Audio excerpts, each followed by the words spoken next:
Hello, I'm Paul Beckwith, and in this video, I'm going to talk about James Hansen's recent trip with his lawyer Dan Galpern to Europe, to the Hague, Netherlands, to testify to the International Court of Justice about climate change and the necessity of countries to not ignore climate change, to take climate change seriously as it gets much, much worse. So before I do that, I just want to give a plug for a book that I have been reading over the last week or so. It's by Paul Tucker, who was he's a fellow at the Harvard Kennedy School now. He was the author of Unelected Power, and he's a former central banker. And I'll relate this to the politics in Canada. So many of you are probably aware that Canada's finance minister was supposed to be reading the financial statement. They call it the fall financial statement. Yes, it's that late. It's a Christmas financial statement. And she just resigned because she was going to be fired the next day by Justin Trudeau. Justin Trudeau has been courting Mark Carney, who was a central banker for the Bank of Canada and also for the Bank of England more recently. So he's actually well known in that area, and it seems like he's got the credentials to be a financial guy. But he hasn't said yes to the position, so Trudeau kind of painted himself into a corner. But the author of this book, Paul Tucker, I don't think he mentions Mark Carney in the book, because Paul Tucker was hoping to get the position of central banker of the Bank of England, but that position, he was passed over. That position was given to Mark Carney. So there is a connection there. This book, Global Discord, Values and Power in a Fractured World Order. It's very interesting if you want to know about the geopolitics, the history of human cooperation between countries, the formation of the UN, and all the other so-called governing bodies of the world, and how they're not meeting the challenge, based on the title Global Discord. And also there's a good section in here on the International Court of Justice, what it is and when it formed, etc. And I'll just read you a couple passages from that. But there's also a connection to Newton, not my golden doodle dog Newton, but the Sir Isaac Newton, because he was involved in the gold standard, which I did not know this. So early in the 18th century, partly thanks to Isaac Newton. Well, okay, let me start earlier. Since ancient times, domestic and foreign trade had been settled in precious metals, especially silver, because it's light, and gold. For centuries, many states minted coins in both, and they call it, this is bimetallism. Early in the 18th century, partly thanks to Isaac Newton, Britain moved to a gold-only domestic system. Okay, gold standard. I didn't know this.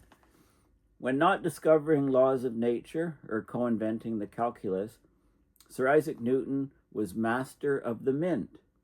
In 1717, he priced gold too cheaply relative to silver, and that caused silver to disappear, which left the emergent commercial power structure uniquely on a de facto gold standard.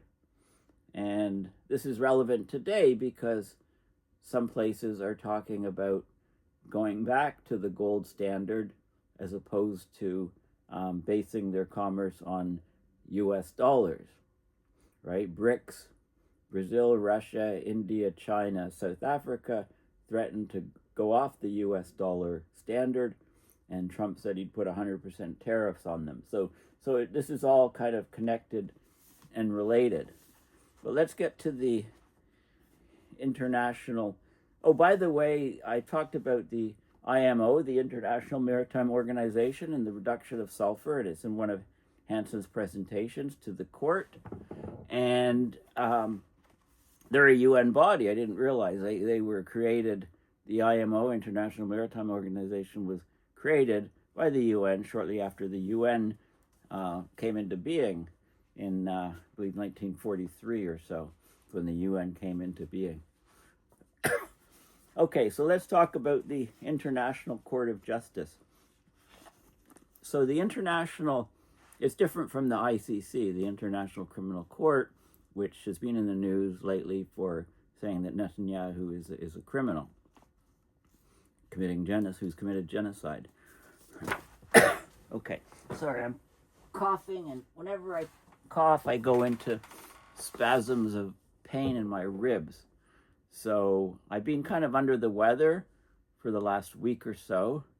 I went to the Arctic Net conference Monday through Thursday, and it was very slippery on the roads. I walked there and back about 40 minutes from my house. Managed to make it without wiping out at all. I get home on Thursday night, and Newton is extremely happy to see me, so I put his leash on, and we start walking down the driveway, and he sees something and runs off, pulls me for a little ride along the ice, and then I wiped out, hitting my right shoulder on the ice, and there's not even a bruise on it. That's the part that's okay, but for some reason, the muscles in my ribs, in my chest, on my right side, tightened up as I was falling, and have been sore ever since. And then I seem to get a slight cold, so when it leads me to cough or blow my nose, I get spasms of pain running through these muscles. Not always. I'm taking Advil right now. If I sound a bit incoherent, disclaimer, I took 2 Advil about 3 or 4 hours ago, taking it every 6 to 8 hours, which is ibuprofen, and it not only is it a pain suppressor, but it keeps the swelling down. It helps with the swelling. So I'm told it's better than Tylenol. So I've been Googling using perplexity.ai as my doctor, and I'm probably okay. No broken bone. And then to top that off, I seem to get a toothache. My gums got swollen, and I attribute that maybe to excessive amounts of sleeping on my left side. So the saliva runs down to the left side, and my gums are all swollen. Maybe there's a small cavity in a tooth there. So I'm dealing with that with frequent brushing of teeth, and mouthwash seems to keep the swelling down. So I'm trying to manage these things, and that's my lack of... Anyway, I'm just complaining to you. I don't often complain about my medical state or whatever, but this week's been pretty rough. So, my wife tells me, stop feeling sorry for yourself. Just get going with your work. So, which I think she's right. At least it takes my mind off all of these other things. And I told her, yeah, I'll be doing videos even on my deathbed in a hospital. As my last gasping breaths and wheezes come out, I'll be filming videos, I think, on climate change, just so you know. Okay, so the International Court of Justice is unambiguously a judicial body established by the UN Charter. By the way, the UN did form in it was 1943 stuff was going on because it was World War II still, and the Allies wanted to make sure that when the war ended, that the German war criminals responsible for genocide would be tried as they were in the Nuremberg trials. So the UN Court of Justice and Criminal Court, they were involved in all that stuff. So the UN, people after World War II were horrified by the number of people killed, by the massacres of certain people like the Jews and people that were mentally compromised, or the term was used, handicapped before, mentally challenged. A lot of those people were just put to death. The Poles, a lot of the Polish people as well. So they didn't want that to happen again. So the governments around the world said we need bodies to regulate international order. Before it was the League of Nations, which was a precursor predecessor League of Nations to the UN, but the League of Nations, of course, collapsed, as we know. And even the UN stuff during the Cold War had less of a role. It's having more of a role now than it did before. But they created all of these different groups, including the United Nations Framework Convention on Climate Change, etc. And the IMO, as I mentioned, shortly after they formed. So the ICJ, International Court of Justice, judicial body, call it the World Court. It was established by the UN Charter in 1945, a successor to the League of Nations Permanent Court of International Justice. It opened a year later. It's housed alongside the earlier Court of Arbitration in the Hague's Peace Palace. And I think Dan Galpern has some good pictures. I'll show you what that looks like. It heard its first case, which was a dispute between Britain and Albania in 1947. So it's an organ of the UN, the ICJ. It's got 15 judges appointed by the General Assembly, the UN General Assembly, and the UN Security Council. Its judgments are final and without appeal. UN members are obliged to comply in any case to which they are a party, and the state not receiving its declared redress may look to the Security Council, appearing now in the guise of an executive enforcement agency in the UN Charter. Okay, and it goes on. What does the court do? The court is charged with applying international law, which in terms essentially the same as those governing its predecessor with the League of Nations, is defined as, and I'm going to stop this and get on to James Hansen stuff, because I don't want to put you guys to sleep. This stuff can be pretty sleep-inducing if you're tired. So it does international conventions, establishes rules for all of the different states, sets international custom, general practice accepted as law. The general principles of law are recognized by civilized states. Judicial decisions and the teachings of the most highly qualified publicists of the various nations. So the judges sitting on the ICJ are not supposed to take the view of the countries that they're from. So the U.S. judge, for example, is not supposed to be influenced by U.S. politics or U.S. thoughts or anything. They're supposed to be impartial judges. Okay, so that's the basis of the ICJ. So they can't force stuff to happen, but they can make strong statements. Okay, so this is the body which Dan Galpern and James Hansen went down to recently to argue the case about climate change.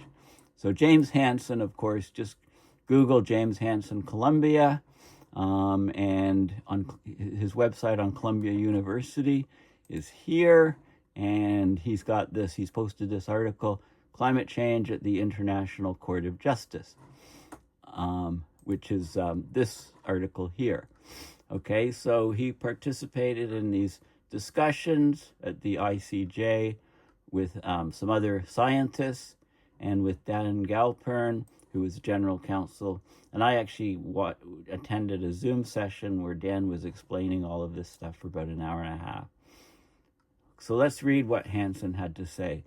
Human-caused climate change is poised to be the greatest injustice in history. Right? The reach of climate change is global. The scope of climate change within the lifetime of a young person today will be monumental and tragic if governments are allowed to persist on a path of pretense and denial. Climate change is intergenerational injustice because we have innocent young people and their children will suffer the most severe consequences. It's also international injustice because nations that have done the least to cause climate change stand directly in the path of the gathering climate storm and are seeing the worst of the effects of climate change. Okay, so Hansen and Galpern, with others, they brought climate change to the International Court of Justice. because young people, developing nations, and indigenous people have nowhere else to turn. The nation states have failed the most vulnerable people, leaving them at the mercy of the most powerful members of the global community who turn deaf ears and blind eyes to the well-being of the public. So we know that nations of the world meet at the annual COP meetings, Conference of the Parties meetings, and we just had COP29 in Baku, Azerbaijan, which I attended and reported on. And these nations promise to reduce emissions to net zero at some distant date, which is an almost meaningless pledge because there's no plan to actually stabilize climate. Instead, there is dickering over potential payments to the most affected nations. And they came up with, $300 billion or something at COP29. Such illusory payments seem more immediate than long-term climate change, so they can be dangled out front like a carrot as a bribe to continue business as usual. So very, very hard-hitting words from James Hansen. Meanwhile, the real-world emissions remain at a level driving climate inexorably toward conditions out of humanity's control, leaving a global community increasingly unjust and ungovernable. The reality of the global situation is not lost on young people, developing nations, indigenous people, and the astute public, as many begin to despair of the world paying attention. Young people feel anxiety about climate change and their future. A survey of 10,000 16 to 25-year-olds in 10 nations found that 60% were very worried or extremely worried about climate change and their future. 2 out of every 3 young people felt that governments were failing them, specifically that governments are not acting according to science.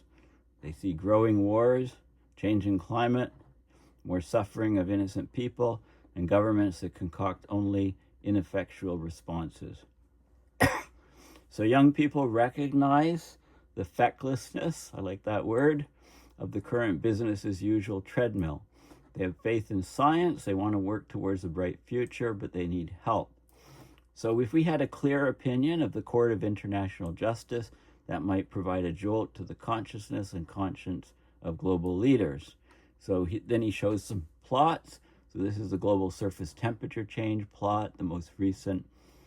This is a fit from 1970 to 2010, temperature rising about 0.18 degrees Celsius per decade. Here we're much, much higher than that, at least 0.27 degrees Celsius per decade, up to even 0.36, 0.4 degrees Celsius per decade. So we spiked up. We've had a huge warming spike. And Hansen has attributed this for quite a while to reduction of sulfates from shipping. So this is a percentage of total sulfate in the air from shipping. And because of the shipping cutbacks, the IMO, which is formed another UN group, formed near when the UN first became into existence, and they've reduced sulfur in shipping fuels in 2017, tightened it in 2020, tightened it even more in 2023, and we've seen spikes since. And Hansen is attributing that and proves that that's from shipping fuels. Where is scientific advice from the UN? The UN is served by a huge scientific apparatus, but we hear little scientific objection to the farcical climate strategy at COP meetings. Voluminous IPCC reports contain good data, but what good are data alone? Scientists are the physicians of the planet. We have a moral obligation for diagnosis and advice. So he published a paper a year ago. The link is here below, in Oxford Open Climate Change, and a paper's coming out in January 2025 in the journal Environment. So basically global temperature, it leaped up. It had a huge leap. It took an unprecedented leap of 0.5 degree Celsius in the past 2 years. That confounded the climate research community. The warming coincided with an El Nino, but the El Nino was weak and could cause warming of only a quarter of a degree, 0.25 of a degree, so half of the observed warming in the last 2 years. Another big factor had to be involved, which they suggested in the Oxford Open paper, was the Great Inadvertent Aerosol Experiment caused by restrictions on the sulfur content of ship fuels imposed in coastal regions in 2015 and on the global ocean in 2020. And they've tightened the restrictions in 2023 as well. These emissions from ships include aerosols that produce a negative forcing, a cooling by reflecting sunlight, mainly via increased cloud cover, as aerosols serve as condensation nuclei for clouds. So conventional pollution controls, i.e. reduction of sulfur from shipping fuels, results in fewer aerosols, fewer clouds, therefore positive forcing, a warming, reducing cloud cover, and enabling more solar radiation, shortwave radiation from the sun to reach the Earth's surface.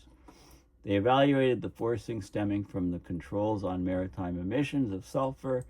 They got half a watt per square meter. That's based on satellite observations of increased absorbed sunlight in the North Pacific and North Atlantic. This forcing of half a watt is just what is needed to explain the anomalous warming. Okay, so they've shown that. After the El Nino contribution is removed, there's still anomalous warming of 0.3 Celsius in 2023 and 2024. So the ongoing solar maximum contributes 0.1 Celsius of warming. The decreased aerosols, 0.2. Okay, so it accounts for the entire warming that we've seen in the last 2 years. Confirmation is provided by the geographic distribution of the warming. Warming occurs beginning, especially in 2020, at the latitudes of the northern hemisphere where the aerosol forcing occurs. Temperature increases in the North Pacific and North Atlantic already contributes as much to global warming as does the El Nino in the tropics.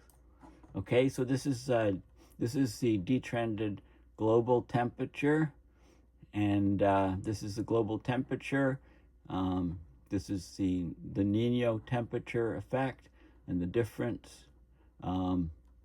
This is the temperature difference, so this is what's not attributed to the El Nino, 0.3 degrees.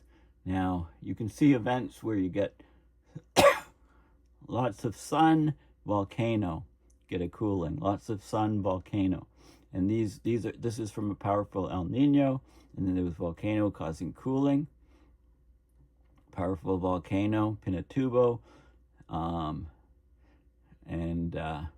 volcano Pinatubo causing cooling.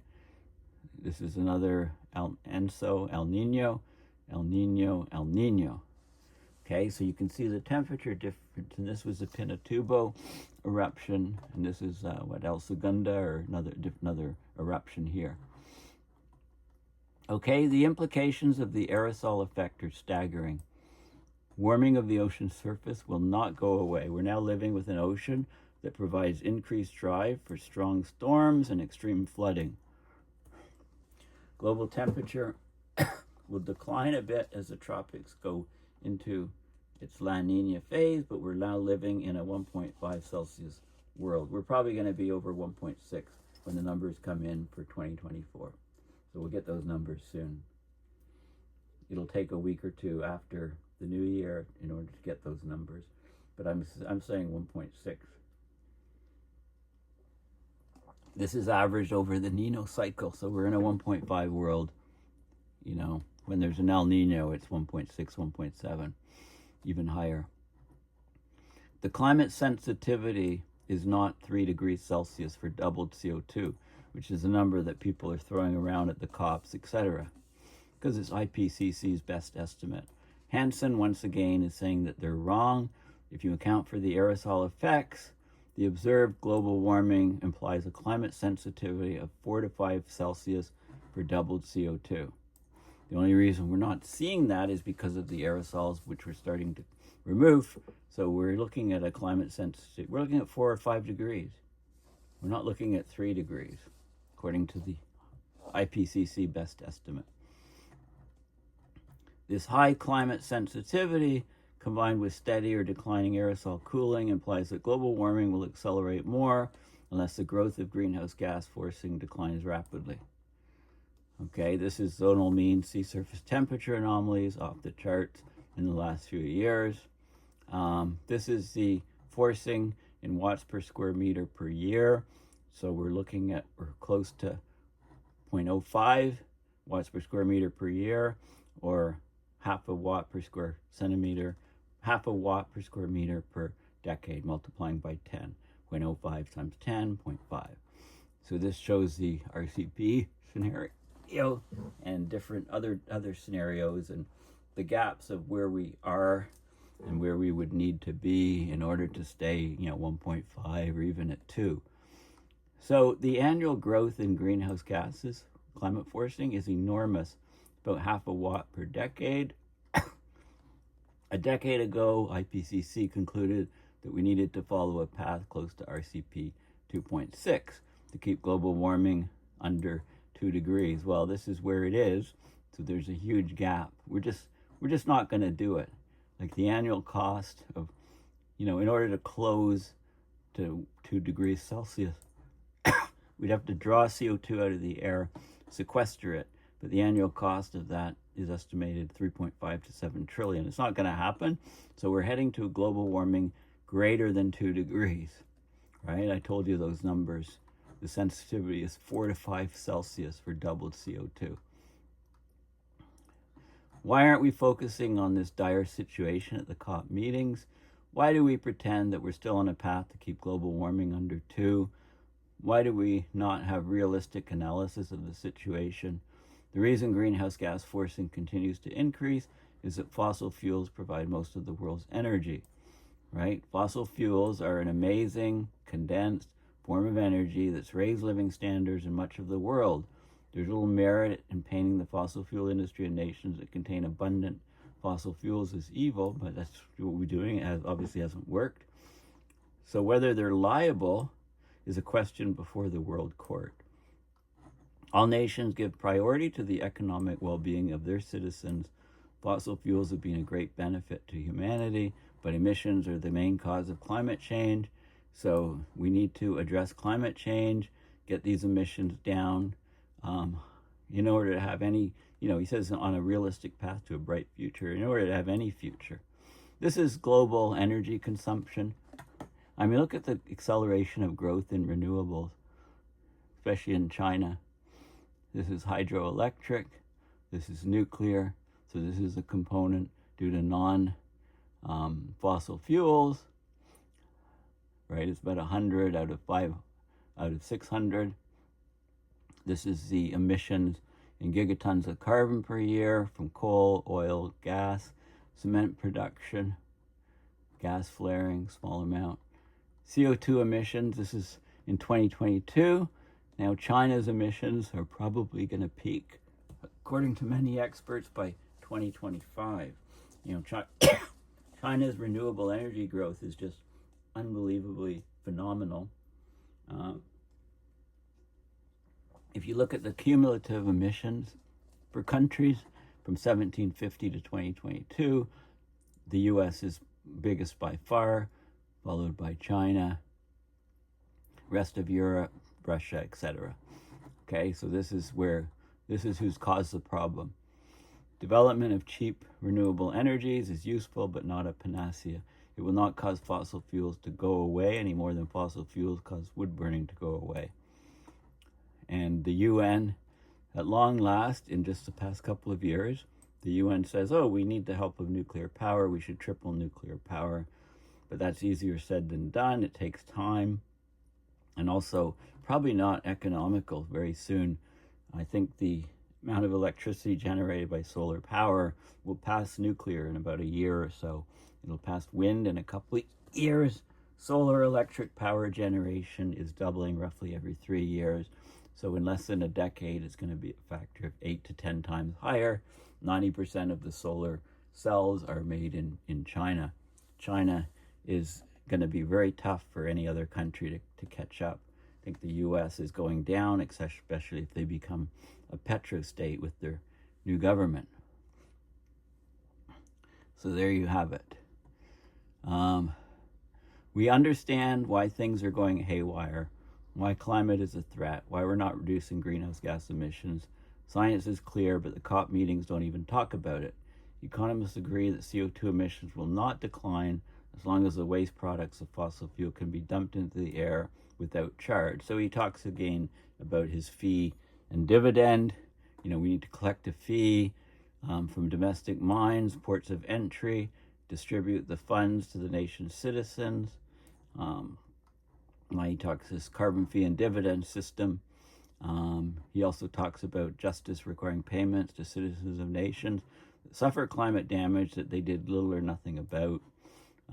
This is CO2 emissions per capita in 2022, U.S. This is in carbon, tons of carbon per year per person. Remember, to convert to CO2, you need to multiply the carbon, this number, by 3.667, I believe, which is the ratio of CO2, molecular weight of CO2 over the molecular weight of carbon. So the molecular weight of carbon is 12, molecular weight of oxygen is 16, 2 oxygen is 32, plus 12 is 44 for the carbon. So you need to multiply this number by 44 over 12, which is 3.667, to get the numbers that you often see quoted. Canada is very high up here, in fact, almost like higher than the U.S. This is from 1750 to 2022 overall. This is tons of carbon per person. So this is not per year, it's per person from various countries, okay? So that's Hansen's report. Now, Dan Galpern, with the Climate Protection and Restoration Initiative, published this article about what they were planning to do in The Hague at the International Court of Justice. So it's known as the World Court. It's housed at the Peace Palace in The Hague, Netherlands. Here it is right here. The Peace Palace in The Hague, home of the International Court of Justice, ICJ. So they've had 2 weeks of proceedings on the obligations of states in respect of climate change. And that's passed. And they'll deliberate and come out with some ruling probably in a few months. So in international parlance, a state is a nation.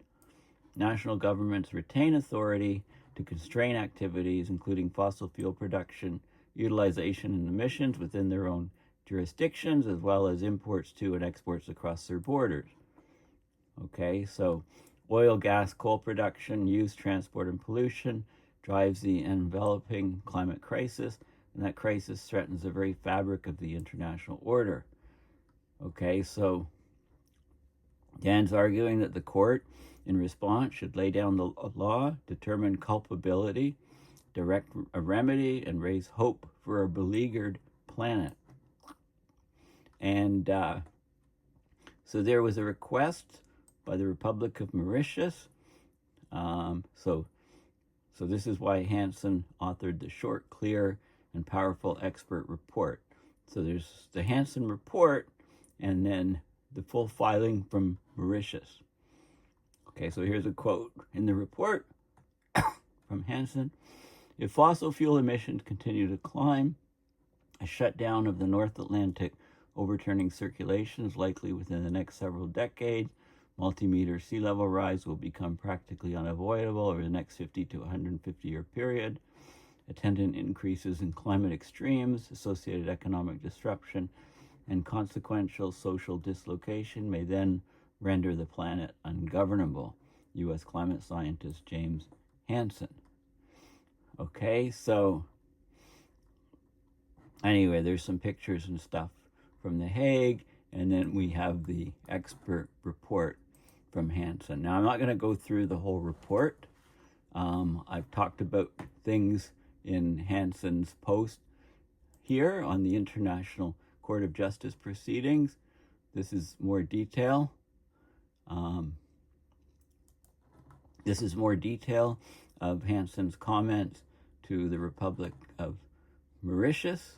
Where is Mauritius? Okay, pop quiz, how many know? Here's where it is right here. This is Africa, Madagascar, India. Here it is right here.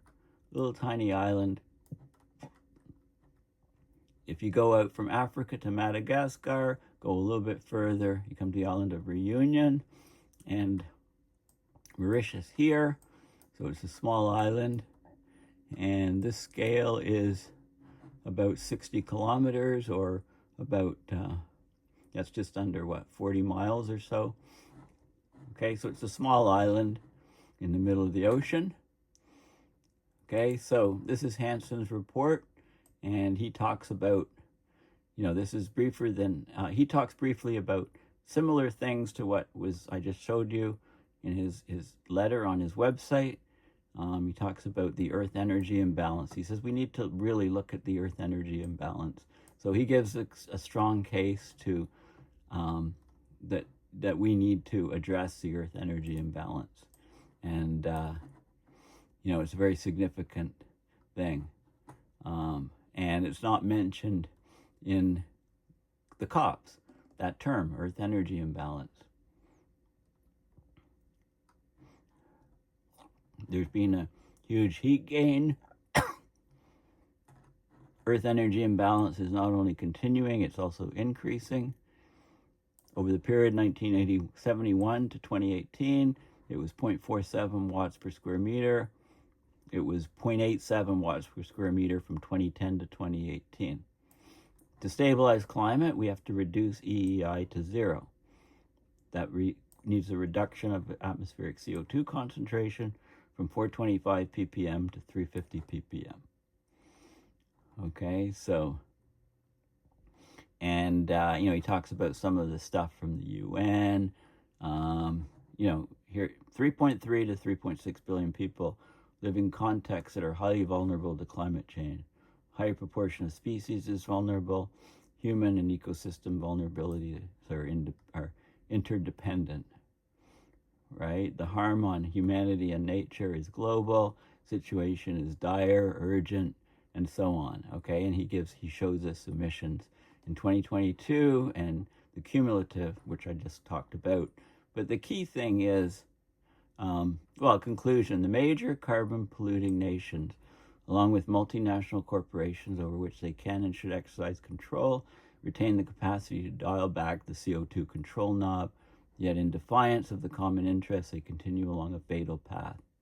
An advisory opinion from the court, the International Court of Justice, is based on the relevant science and spells out its necessary implications, should inform the content and application of the law. Okay. Sorry, I just got one of those pain spasms in my ribs. Now, this is really interesting. This is James Hansen's CV, right? I recommend you have a look at it. I mean, it talks about his bio, research interest, professional employment, awards, and all of his papers. And you can look at his publications going back. And the first one's in 1966. Atmospheric extinction by dust particles, right? There you go. As determined from three-color photometry of the lunar eclipse. So he's looking at absorption of light by dust particles in 1966. Right now, he's still talking about aerosols and sulfur and shipping in 2024. This guy's been at it for a long time. Highly recommend you. I'll provide all the links in the description. And then this is comments from the written comments of the Republic of Mauritius. And, it goes into detail. It talks about Hansen's stuff in here, about legal questions, getting rid of fossil fuels, right? It's worth a read. I'm not going to go over it here. I mean, Hansen's stuff is all within. Okay? I'll give the link. And this is the book, Global Discord by Paul Tucker, which I recommend a read if you want to know more about geopolitics and, world order, and how the world order is becoming fractured all around the globe right now.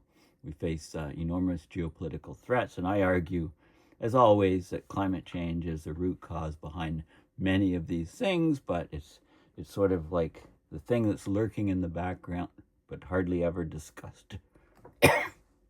Okay, well, thank you for listening. Please consider going to my website, paulbeckwith.net, and donating to PayPal to support my research and these videos.